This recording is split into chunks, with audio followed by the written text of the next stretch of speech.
There you go. Live it is. Oh, you can see it, can you? Well, it's just come up saying live on YouTube. Yep. Wow. Okay. Gee, that's fast, isn't it? Man, the technology just blows me away sometimes. It's just like, it's pretty impressive, really. Mate, we're lucky. Time, you know, this particular kind of time, we're lucky that we've got it.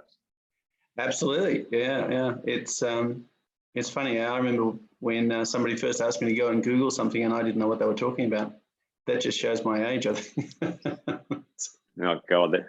Well, you know, that's all of us, isn't it? But that's, so speaking of Googling stuff, like it's been one of the things that I'm finding a lot of people coming in as well, like coming in, having a chat to me, and they're like, you know, so I had this pain here, I've had this here show up, and so I Googled it, and of course, you know, I've got cancer.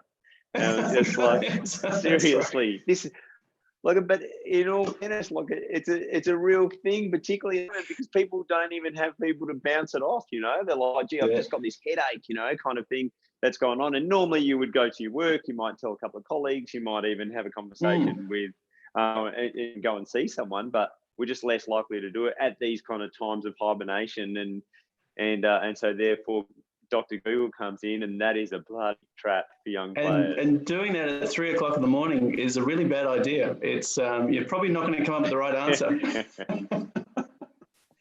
All right, welcome, Miles. Really appreciate your time. Hi, everyone. Yeah, absolutely. Welcome to another anyway. VSA chat. Okay, we're very lucky today. We got Miles Upfold. Miles is my trusted health professional. I've been using Miles for more than 10 years now. In fact, I was talking to his daughter Summer the other day, actually, in the clinic, and I said, "Hello, how are you?" She goes, "Who are you?"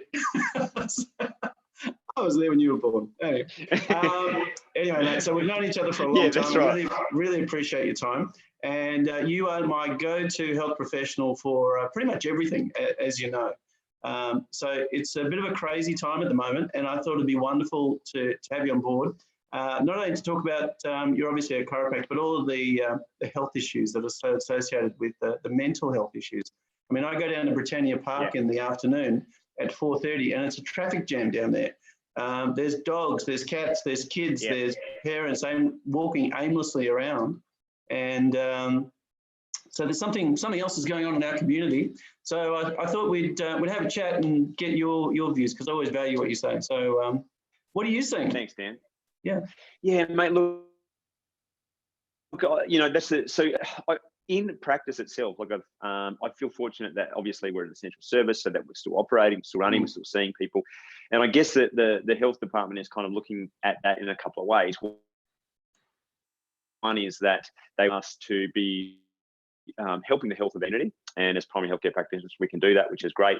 The other thing is obviously they want to just keep people out of the public system at the moment. So that's about people looking for themselves. But the problem with that, you know, early on, like a month ago, the health department was saying to me, okay, so Miles, you're a primary healthcare practitioner, you're seeing people every day. You've got to be telling them that that we're concerned about their mental health, so they've still got to be living their normal life, okay, during this pandemic time. But you know, and I was like, well, that's all well and good to say, but the practicality of that is rubbish, because the media is cooking up a bit of a frenzy and making people scared and telling themselves in their house. And the problem with that is that it's a double-edged sword, is that, yes, that will flatten the curve. If human contact, the curve will be flattened, and that's what we're aiming to do, and that's a good thing. However, what it then does is creates this whole other bubble of mental health, and that's the issue, because people actually need, you know, human contact. And so with the media frenzy confusing people initially, that was really hard to get a message out to tell people that they still needed to get outside, they still needed to get some exercise, they still needed to, you know, socially distance, but actually interact with people. So that's what I've seen. So a lot of people at the start, so a month ago, were scared, which made them more stressed, which made more health problems show up. So that's as I say, the double-edged sword. So, you know, but now what I'm finding is that people, the general feeling is a little bit different, where people are recognizing that, you know, this is now part of our life, like coronavirus is here forever. magically disappear. We need to deal with it in an appropriate way. And part of dealing with it in an appropriate way is that we look after ourselves, because that's one of the few things that we can control. So you and I have had this conversation before, Dan, many times. Like, you control what you can control, and you don't try and control things you can't. And we can't control when the government's going to reopen the economy. Well, just yet anyway. But the what we can control is how we look after ourselves physically and mentally. And there's always a relationship between our physical and our mental self, right?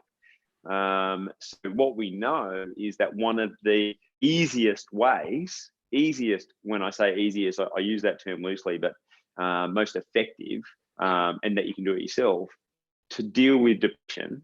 So the most effective, easiest way to deal with depression is actually just exercise, getting out and getting some appropriate mobility, getting some appropriate movement. So this is something that I see as being just fundamentally so important. And obviously that's what I'm saying. With someone like you, it's easy, Dan, because you thrive on doing a bit of exercise. You thrive on being active. So it's easy, like you're out there and you're doing something, right? Absolutely, Mars. Even though I know that landscape's changed. Yeah, absolutely. Benefits of it, and the landscape's changed. We can't do it in the same way. We can't go to gyms, but we still need to be doing mobility. But there's a lot of people who, this working from home thing has now removed even further movement and activity from their day-to-day life, because normally you would, most people would up and go and jump in their car, go to the office. Dan might jump in his car, go to a cafe, and what you would do then is you would walk in, you'd walk out, you'd interact with people, and even that little bit of movement is now getting removed, because you're waking up, you're going to the bathroom, you're sitting at your computer. Now that's a problem.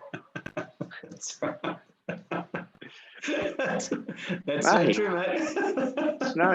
It's no good. It's no good. So so what we're trying to really get people to do is to maintain as routine as possible in this crazy time. So if you were someone, Dan, who went to a morning gym class at 6 o'clock, still try and exercise at 6 o'clock, trying a little bit of routine. Because the other thing that we've got to be aware of is, on the flip side, on the other side of this, is that once we've lost all our healthy habits, geez, they're twice as hard to get back in as they are to lose, right? That's true. That's right. So what I'm really encouraging people to do is try, if you've got a healthy habit in place, whatever that is to try and keep it largely the same. So if it's exercise from 6 to 7 at a gym, okay, you can't go to a gym, but you can still exercise 6 to 7. And the plethora of online exercises, free and paid at the moment, where no one really has an excuse not to be able to. It's just that motivation factor, and I totally get that. So holding yourself accountable with someone else is really effective at making sure that you turn up and you do your gym sessions by yourself, or you go outside and you go for a walk or what have you. But really, really important. So the more that you can maintain your normal kind of routine, absolutely the better. And if you normally have breakfast at 7:15, have breakfast at 7:15. Don't kind of roll out of bed in your PJs at 9 and just grab a coffee and sit in front of the computer. I don't think that's a healthy activity for anyone. Yeah, I know, mate. It's for me personally, it's week 4. So this is week 4 of working from home. And I've got to say, this week I've slipped a lot in my discipline. I was telling you before, on Wednesday I missed 2 Zoom conferences just because I was taking an afternoon nap. Normally as you know, I don't miss meetings. I don't miss meetings. I don't miss phone calls. I'm trying to be quite disciplined, but I can feel myself slipping. Now, this is week 4. If it starts to turn into week 6 and then week 8, you're going to see me with a 6-day growth. Part of my bald head will start coming back, and it's not going to be pretty. Yeah. Mate, I don't know about that. It might be pretty, but it won't be healthy. So absolutely. And that's the whole thing about just trying to maintain our constant habits and rituals in that, and there's a lot to be said for this. I mean, this is a really tough time for a lot of people, not just from an economic standpoint,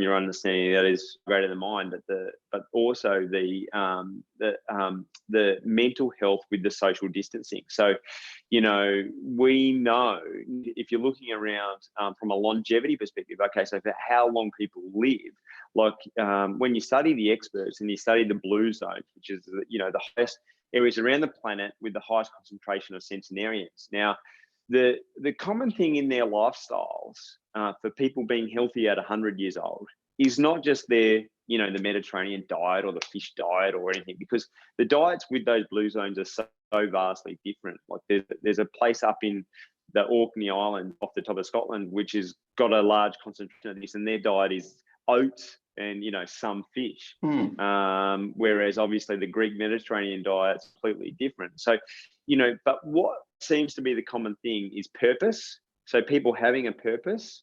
So the elderly people are considered to be useful, like they're wise, obviously, the wisdom they can share. And then also they still are working in some capacity, or providing some assistance in some capacity. So it's having purpose, right?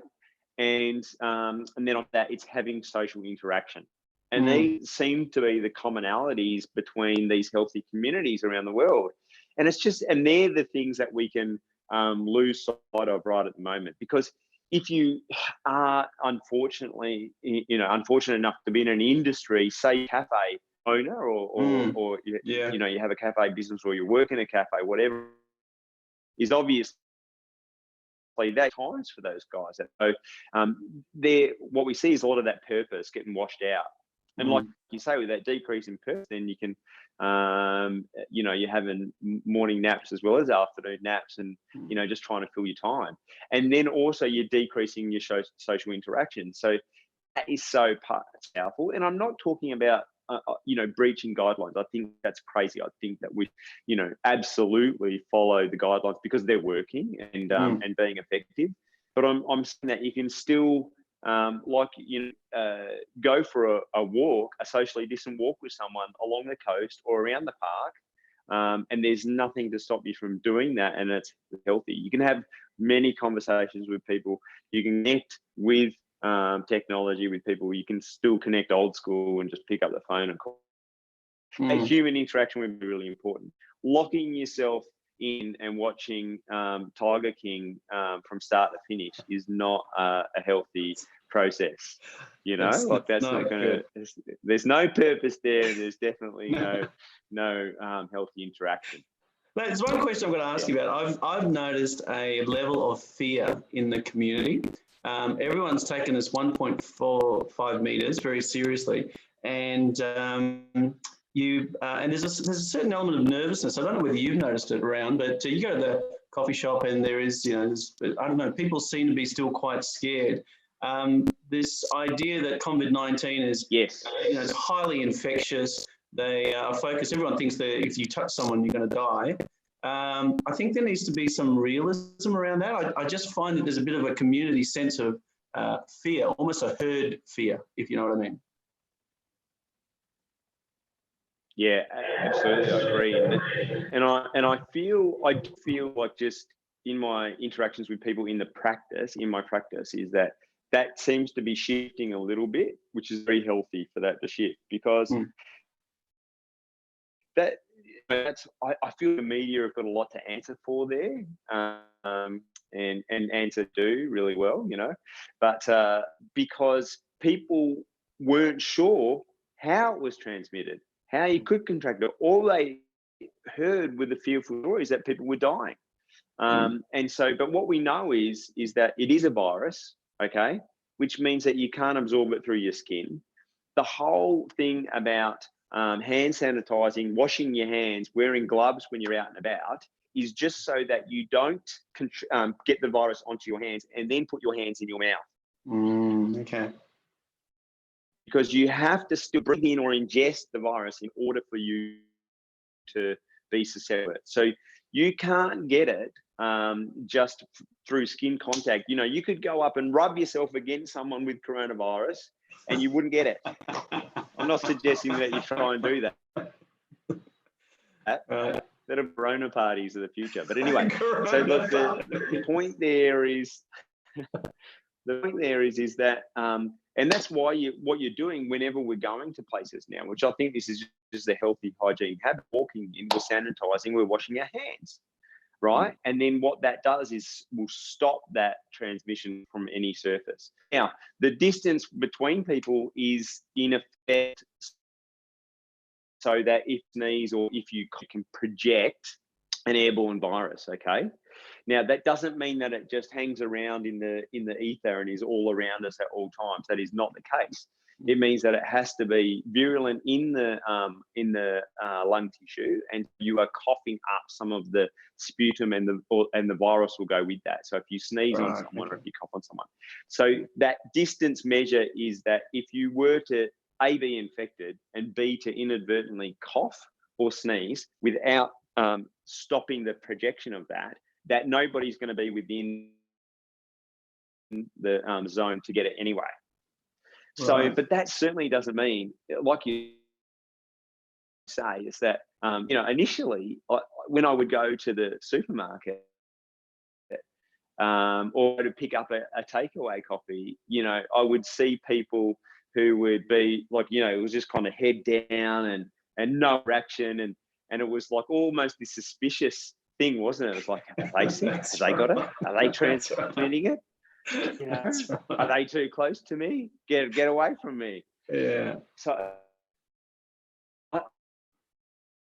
and I think that's the pretty, isn't it? Like, but I feel like that is changing a little bit, and I feel like, so yeah, when you're seeing people, it's totally okay to say hello to people. You're not going to get coronavirus from someone saying hello to you. In actual fact, you couldn't get coronavirus from shaking someone's hand. Okay. Yeah. But the measure is in place, because if they had sneezed into their own hands, then transmitted it to you, and then you ate your bagel without washing your hands, then so it's eliminating that transmission, which is very clever and very smart and is what we should be doing. But that's, we've just got to be aware of the fact that we've got to breathe into the particles into our lungs, and they have to be come up from someone else's lungs or ingested. See, that's the great thing about you, Miles, is that that's the first time I've heard that explained simply and methodically, so somebody understands what's going on. Because a lot of the advice that's been put out there has really promoted fear rather than people feeling comfortable about what they can do and what they shouldn't do. And the simple fact that you said, listen, you can't just grab it by somebody rubbing up and down you is really important. I was down at the Restore a couple of days ago, and a guy who was just rushing to get somewhere just bumped straight into me. And then I started wondering, I wonder whether he had COVID-19. I just didn't know. But hearing what you just said actually makes you feel far more comfortable about it. And I haven't heard that from any other health professionals anywhere. Yeah. It's interesting because that is the actual, what the health department is putting out there. And so people, and we've all had to do, as being primary healthcare practitioners, we had to do our upgrade our infectious diseases training for COVID-19 because we're in contact with people. So that was something that we had to do. But yeah, that is the information that's being put out there. But it's getting so skewed by media, I've had to laugh a little bit. I've been watching a few of the Trump lives, media lives. Have you seen those? They're gold. No, they're gold. And he's just like, he goes, what I'm saying is true, and what you're saying is fake. You're doing it. You're putting out fake news, and it's and even though I laugh when I watch him, the reality is it's true. Is that we all know that hysteria sells media, and so unfortunately, I feel like that is a part of what is going on, which is a real shame, because right now, as communities, we'll be helping each other. We need to be looking after each other. But we can do it. We can do it with keeping our social distance and keep hygiene practices. But we certainly don't need to be turning a blind eye on people, I believe. Yeah. Awesome. Okay, so 2 things people should remember, Miles, just to wrap up. Give me 2 things. Yep. Okay, so things I reckon, well, there's so many, just two, Dan, geez, you know I like to have a bit of a chat. So so one thing I would be saying is, right at the moment, the weather in Perth is good enough, and in Australia, we're at that time of year where we can still get outside and get some vitamin D. So vitamin D has been proven to help your immune response. So why wouldn't you want to be as healthy as possible? So you're killing two birds with one stone. You're getting vitamin D and you're going for a walk. I think add the goal, okay, right there. So mobility, movement, okay, and getting some fresh air, some sunshine. You are going to catch COVID-19 at the park. You're not going to get it. Okay, unlike the park benches, and you'll catch something else first. But anyways, the other thing I think that we need to do is, of us who are in a position, I feel like we need to be supporting each other within the community. That's how we're going to get through this faster and get things back on track afterwards. Because unfortunately, I do feel like the mental health side of things is going to be the fallout's going to be far worse than the virus itself. And so, but we can start to be proactive about that now. And that is, you know, like I'm sure you do, Dan, and what I do is still go and grab it from a local shop, and say g'day. You know, good to see you again. You know, grab your coffee, support the business where you can, but also, you know, look up and smile at people. And so I know that sounds so bloody simple, but I just feel like at this point in time, like we need to be community minded, and part of that mindedness is just smiling and sending out a bit of love for people around us. Yeah, that's awesome, Miles. And you are a great example of that, I've got to say. And you and your practice are just awesome. And so I think that's really useful. So listen, thanks for coming on board, mate. I appreciate your time. I know. Thanks for having me. You're a hard man to get a hold of. And okay, listen. And what I'll do is I'll just stop the video now on the public thing. So.